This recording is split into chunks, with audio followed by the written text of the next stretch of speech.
నా సబ్స్క్రైబర్ ఒకరు కామెంట్ పెట్టారండి. దానికి నేను వీడియో రిప్లై చేద్దామని అనుకున్నాను. టీ నరసింహులు అనే వాళ్ళు పెట్టారండి. హలో సార్, నా పేరు రాజేశ్వరి సార్. నమస్తే అమ్మా. మా పాపకి 12 ఏళ్ల వయస్సు సార్. తనకి మూతి చుట్టూర నలుపు ఉంది సార్. దీని గురించి ఒక వీడియో చేయండి అని అడుగుతున్నారండి. చాలా మందికి ఇలాంటి ప్రాబ్లమ్స్ అనేటివి వస్తూ ఉంటాయండి. మూతి చుట్టూర నలుపు అనేటివి విపరీతంగా వస్తూ ఉంటాయి. ఇవి ఎందుకు వస్తాయి? వీటికి ఎటోపిక్ డర్మటైటిస్ అనే కండిషన్స్ ఉంటాయండి. అంటే ఎటోపీ హిస్టరీ ఉంటాయి. ఎటోపీ అంటే ఏంటి? చర్మంలో మనకి డ్రైనెస్ ఉండటం, ఎగ్జిమాస్ ఉండటం, అలానే వంశంలో ఎవరికైనా సైనసైటిస్ ఉండటం. సైనసైటిస్ అంటే ప్రతిసారి ముక్కు దిబ్బటం అనేది ఉండటం. నేజల్ అలర్జీస్ అంటే డస్ట్ అలర్జీస్, అంటే దుమ్ములోకి వెళ్తే గనక, బయట చెట్లలోకి వెళ్తే గనక విపరీతంగా తుమ్ములు, పొద్దున్న లేస్తే 10 సార్లు తుమ్ములు కంటిన్యూస్గా అవ్వటం, ఇలాంటి వాళ్ళకి కానీ, లేక ఆస్తమా ఉన్న వాళ్ళకి, లేక ఎగ్జిమాస్ ఉన్న కండిషన్స్ ఉన్న వాళ్ళకి, హే ఫీవర్ ఉన్న వాళ్ళకి, అలర్జీస్ ఉండటం ఉన్న వాళ్ళకి ఎవరికైనా వంశంలో ఉంటే నోటి చుట్టూరా అనేది నలుపు అనేది రావచ్చండి. ఇది పెరి ఓరల్ డర్మటైటిస్ అని అంటారు. అంటే నోటి చుట్టూరా ఈ భాగం నుంచి ఇక్కడి వరకు నలుపు వచ్చేస్తుందండి.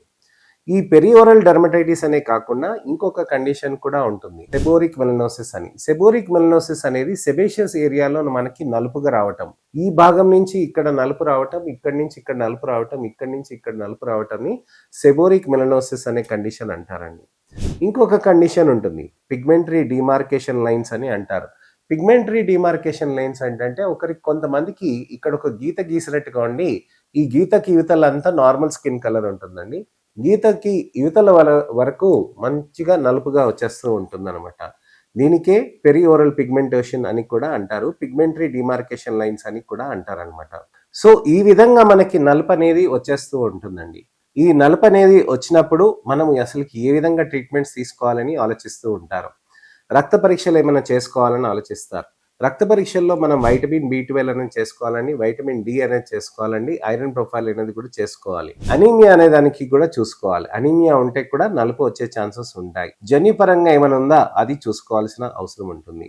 మరి హోమ్ రెమెడీస్ అని అంటూ ఉంటారు, సార్ శనగపిండి తీసి పెట్టొచ్చా, పాలు పోసి పెట్టొచ్చా, కాఫీ పొడి పోసి పెట్టొచ్చా, తేనె పెట్టొచ్చా, పపాయ పెట్టొచ్చా, పండ్లు పెట్టొచ్చా, కూరగాయలు పెట్టొచ్చా, ఇలాంటి అనేక రకమైన క్వశ్చన్స్ వస్తూ ఉంటాయి. ఏదైనా కానీ గుర్తుపెట్టుకోండి, అలర్జీస్ ఉన్నప్పుడు మనం ఏది కూడా చర్మం పైన పెట్టకూడదండి. ఎస్పెషల్లీ స్కిన్ సెన్సిటివ్గా అయినప్పుడు అస్సలు ఏది పెట్టకూడదండి.